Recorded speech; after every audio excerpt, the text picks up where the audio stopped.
গল্পের নাম ভালো বউ খারাপ বউ। রিফাত ছিল একজন স্বপ্নবাজ যুবক, কিন্তু ভাগ্যের খেলায় চাকরিটা হারায়। 6 মাস ধরে বেকার, আত্মীয় স্বজন মুখ ফিরিয়ে নেয়। শুধু একজন পাশে থাকে, তার স্ত্রী নীলা। নীলা প্রতিদিন তাকে উৎসাহ দেয়, বলে, তুমি পারবে, আমি তোমার পাশে আছি। তুমি যখন প্রতিষ্ঠিত হবে তখন সবাই তোমার কদর করবে। নিজের গহনা বিক্রি করে রিফাতকে একটা ছোট ব্যবসা শুরু করতে সাহায্য করে নীলা।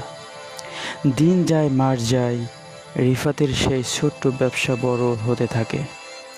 5 বছর পর রিফাত হয় একজন সফল উদ্যোক্তা। একদিন সাংবাদিক তাকে জিজ্ঞেস করে, আপনার সফলতার পিছনে কার অবদান সবচেয়ে বেশি? রিফাত তখন চোখ ভিজিয়ে বলে, একটা ভালো বউ শুধু সংসার না, জীবন গড়তে জানে। আমি আজ যা কিছু, তার কারণ আমার স্ত্রী নীলা।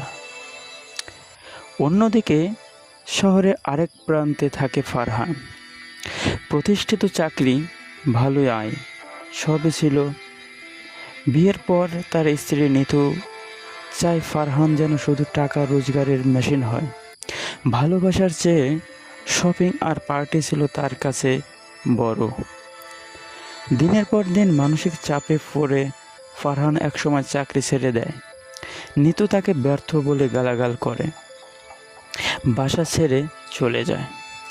আজ ফারহান একা, হতাশ, আর ভাবে, একটা খারাপ বউ শুধু একটা জীবন না, একটা ভবিষ্যৎ নষ্ট করে দিতে পারে। শেষ কথা, ভালো সঙ্গী জীবন গড়ে তোলে, আর খারাপ সঙ্গী জীবন ভেঙে দেয়।